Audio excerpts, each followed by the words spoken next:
कोहरा। एक घने कोहरे से ढकी सुबह थी।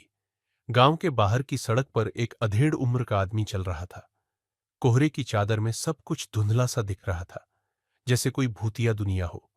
उसकी सांसें तेजी से बाहर निकल रही थीं और कदमों की आवाज गहरी सर्दी में गुम हो जाती थी। तभी उसे सामने से किसी के चलने की आवाज सुनाई दी। उसने सिर घुमाकर देखा, लेकिन वहां कोई नहीं था। कुछ पल बाद वह फिर से सुनाई दी, जैसे कोई उसके पीछे हो। वह घबराकर और तेजी से कदम बढ़ाने लगा।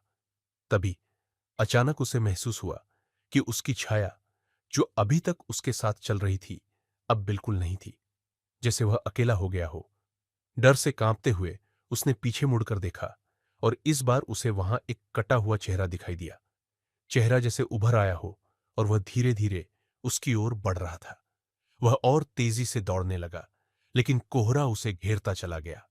उसके कानों में सिफर की सर्दी में गूंजती आवाजें आती रही, तुम भाग नहीं सकते। फिर एक पल में सब कुछ सन्नाटा हो गया। वो आदमी गायब हो गया और कोहरा फिर से अपने ही रूप में छा गया। अब गांव वाले कहते हैं कि उस सड़क पर चलने वाले कोहरे में एक कटा हुआ चेहरा दिखाई देता है, जो कभी लौट कर नहीं आता।